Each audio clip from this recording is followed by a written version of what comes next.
Bapak Ibu hadirin, sebelum kita masuk ke dalam sesi diskusi, kita akan mendengarkan satu lagi presentasi ataupun juga pemaparan dari narasumber kita. Dengan hormat saya akan mengundang Bapak Tungkot Sipayung selaku Direktur Eksekutif Palm Oil Agribusiness Strategic Policy Institute atau PASPI untuk dapat menyampaikan presentasinya. Silakan Bapak, kita berikan apresiasi. Baik, terima kasih Mbak Sarifah.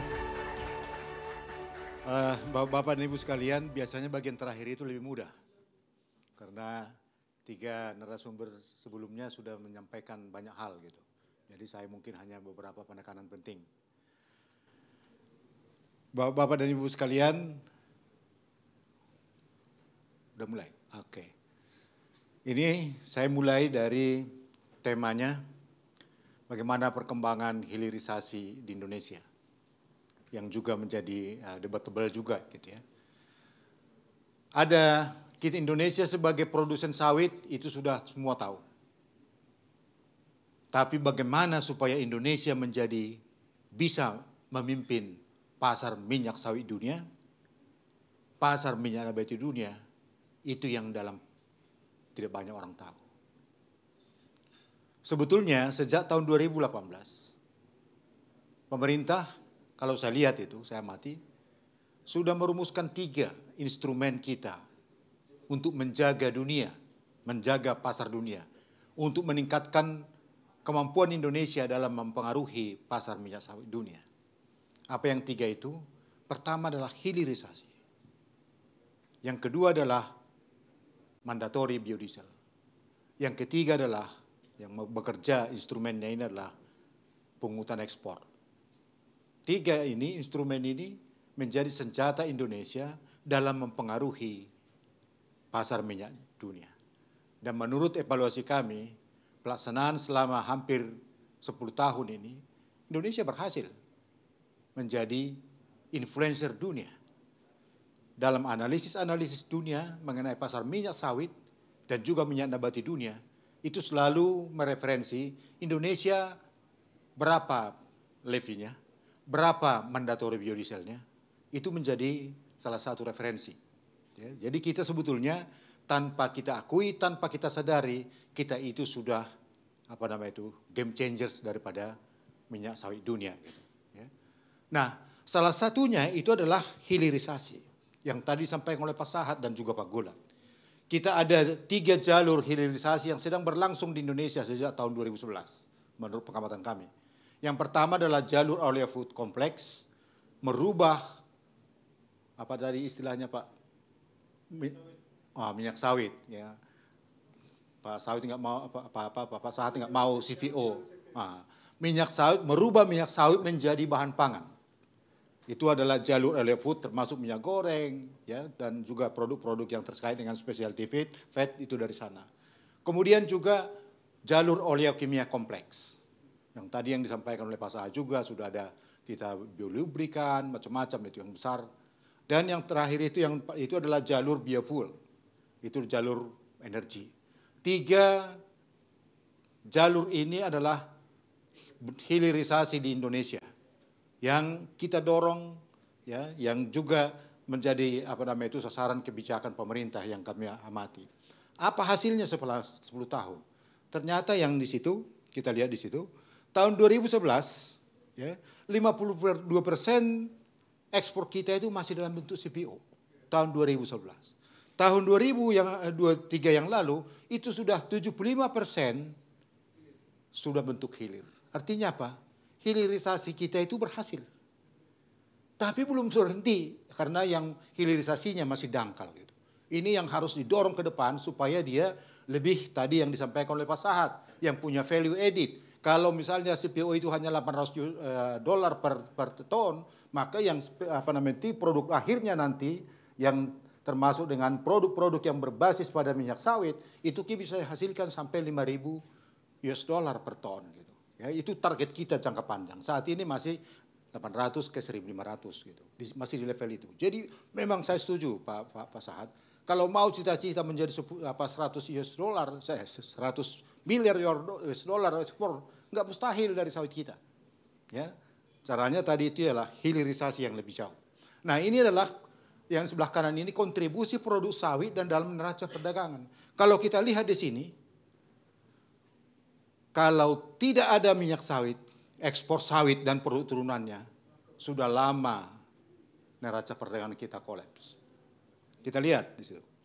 Devisa yang dihasilkan dari ekspor sawit tahun 2002 yang tertinggi secara hampir 40 miliar dolar. Kemudian tahun 2023 31 miliar dolar. Ada lagi satu devisa ya yang sering lupa, ini termasuk juga pelaku sawit. Devisa yang kami sebut sebagai ekonom sebagai devisa substitusi impor. Artinya apa? Berapa besar devisa yang dihemat dengan membuat produk yang sejenis dari sawit dalam negeri untuk menggantikan yang diimpor. Dalam konteks ini adalah solar. Berapa besar solar kita hemat karena kita menggunakan biodiesel sawit dalam negeri. Kami hitung itu. Nah hasilnya ini. Ya, devisa substitusi impor tahun 2022 misalnya itu 10,3 miliar dolar. Tahun lalu 11,2 miliar dolar. Sehingga kontribusi industri sawit dalam devisa negara sebetulnya cukup besar. Yaitu hampir 50 US dollar. Makanya kalau Pak Sahat tadi prediksi itu 2050 100 miliar US dollar itu tidak mustahil. Sekarang aja kita udah pernah tahun lalu tahun 2002 kita udah sampai 50 separuhnya. Ya. Itu yang perlu disampaikan di sini. Nah, mengapa kita melakukan mandatory biodiesel? Saya mengikuti ini terus sejak ada kebijakan mandatory sejak 2004 gitu. Yang pertama, kita harus sadar bahwa sejak 2004 Indonesia sudah tergantung pada impor minyak fosil. Kita bukan lagi net eksportir minyak bumi, kita sudah pengimpor. Kemudian ketergantungannya makin tinggi dari tahun ke tahun. Kalau kita lihat ini yang di kanan ini, itu menuju 2045 ketergantungan kita terhadap minyak fosil impor akan semakin tinggi. Ya. Nah, yang ketiga, kontributor utama daripada emisi di Indonesia itu adalah dari energi fosil. Sudah kita impor, kotor lagi. Itu yang kita hadapi dari segi energi. Soal lingkungan menjadi taruhan daripada kalau kita tidak bergerak dari energi fosil. Ya, itu satu hal. Kemudian, alasan berikutnya adalah yang ini. Indonesia adalah produsen minyak sawit terbesar di dunia. Bagi orang yang belajar ekonomi, ini adik-adik saya, mahasiswa, tahu itu. Ya.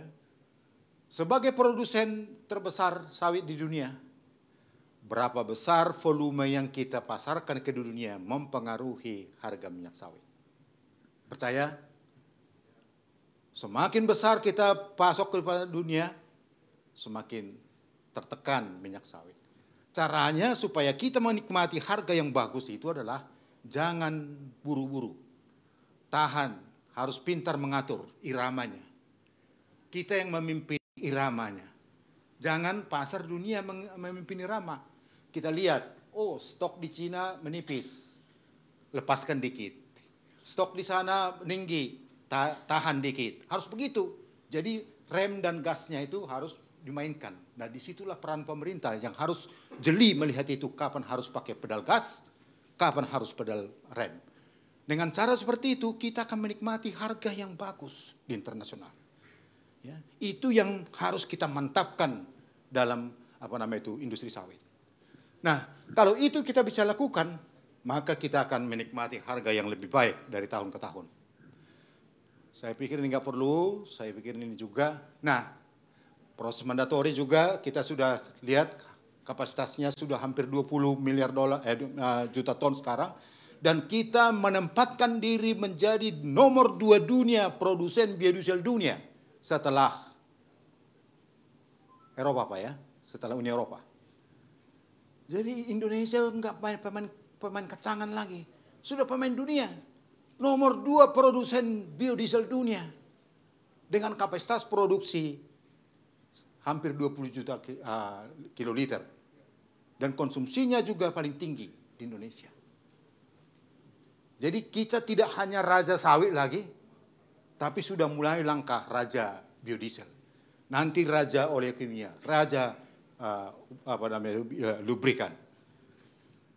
Nah, Ini peningkatan blending rate, saya pikir sudah ada, produksi dan tadi sudah disampaikan oleh Pak Gula juga.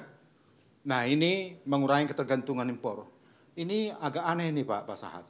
Sampai tahun 2020, ya, konsumsi solar kita impor itu makin turun dengan meningkatnya biodiesel. Setelah tahun 2020, konsumsi kita dari impor makin meningkat. Meskipun biodiesel, konsumsi biodiesel meningkat.